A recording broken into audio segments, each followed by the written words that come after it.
వస్తే సరిపోతుందా? బంగారు తెలంగాణ కావాలని కేసీఆర్ గారు ఇచ్చిన నినాదమే కదా. బంగారు తెలంగాణ అంటే ఏంది? హరీష్ రావు ఇంట్లో బంగారం ఉంటే, సంతోష్ రావు ఇంట్లో బంగారం ఉంటే బంగారు తెలంగాణ అవుతుందా? కాదు కదా. ప్రతి ఒక్క సమాజం బాగుంటేనే బంగారు తెలంగాణ అవుతుంది. నేను అదే కదా మాట్లాడినా. దానికి ఇష్టం వచ్చినట్టు నా మీద స్టోరీ లేపిస్తే నేను భవన్లో పోయి కూర్చొని బాజాప్తా, ఎక్కడో కాదు, బయట ప్రెస్ మీట్ పెట్టలేదు, ఏ ప్రెస్ క్లబ్లో పెట్టలేదు, డైరెక్ట్గా తెలంగాణ భవన్ నా ఆఫీస్ అండి, నా పార్టీ భవన్లో పోయి కూర్చొని నేనేం చెప్పినా, నా మీద కుట్రలు జరుగుతున్నది, నా మీద విషప్రచారం జరుగుతున్నది అని చెప్పిన. నేను రామన్నను బుజ్జగించి గడ్డం పట్టుకొని అడుగుతా ఉన్నా, అన్న నీ చెల్లెని,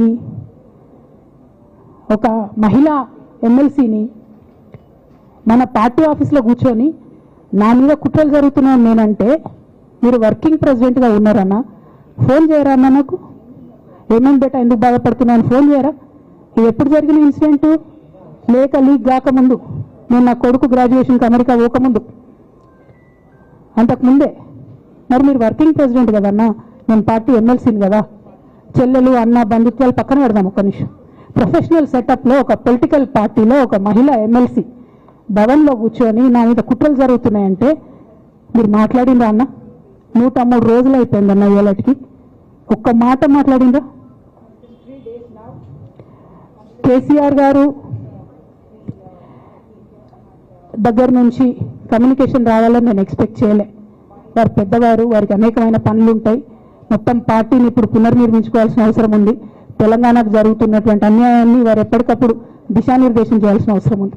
కానీ వర్కింగ్ ప్రెసిడెంట్ గారి దగ్గర నుంచి ఫోన్ రాకపోవడం మాత్రం ఒక మాట అనిపించింది నాకు.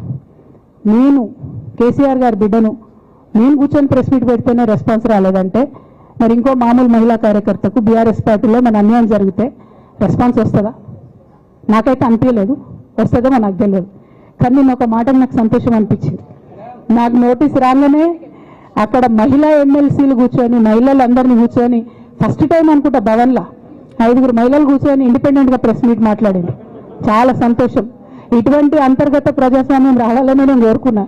మహిళలకు, ఎస్సీలకు, ఎస్టీలకు, బహుజనులకు కోటరీల అడ్డంకులు లేకుండా యాక్సెస్ రావాలి, అది మైక్కి యాక్సెస్ రావాలి, బాస్కి యాక్సెస్ రావాలనే నేను అనుకున్నా. అది జరిగింది, చాలా సంతోషం. నన్ను సస్పెండ్ చేసినాక అయినా పర్లేదు, కానీ జరిగింది. నిన్న మహిళలందరూ కూర్చొని మాట్లాడి నేనేమంటున్నా అంటే, కేసీఆర్ గారు, కేటీఆర్ గారు, నేను, మా కుటుంబం, మాది రక్త సంబంధం. పదవులు పోతానో, పార్టీలకు వెళ్ళి సస్పెండ్ చేస్తానో పోయేటటువంటి బంధం కాదు. కానీ ఎవరైతే వెస్టెడ్ ఇంట్రెస్ట్ ఉన్న పార్టీలు ఉంటారో, పార్టీలో ఉండి కేవలం డబ్బు సంపాదించుకోవాలనేటటువంటి ఒక ఆలోచనతో, వ్యక్తిగత లబ్ధి పొందాలనేటటువంటి ఆలోచనతో ఉన్నటువంటి వ్యక్తులు, వాళ్ళకి కావాల్సింది ఏంటి? మేము ముగ్గురం కలిసి ఉండొద్దు, మా కుటుంబం బాగుండొద్దు, మా కుటుంబం విచ్ఛిన్నమైతేనే వాళ్ళకి అధికారం వస్తుంది. దాంట్లో భాగంగా ఇవాళ మొదటి స్టెప్ నన్ను బయటేసిరు పార్టీలోకి వెళ్ళి. అది ఇక్కడితో ఆగదు. నేను గౌరవనీయులు పెద్దలు దైవ సమానులు కేసీఆర్ గారిని విజ్ఞప్తి చేస్తా ఉన్నా, మీకు ఒక సూచన చేస్తా ఉన్నా. దయచేసి మీ చుట్టూ ఏం జరుగుతున్నదో ఒకసారి చూసుకోండి నాన్న. నన్ను ఇవాళ బయటకు పంపొచ్చు, నేను మీలాగా స్ట్రేట్ ఫార్వర్డ్ ఉంటా, నిజాలు మాట్లాడతా.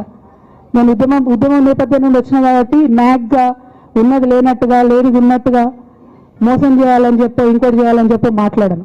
స్ట్రేట్ ఫార్వర్డ్ ఇష్యూస్ మాట్లాడతా కాబట్టి నన్ను ఇలా బలి చేసి పర్వాలే.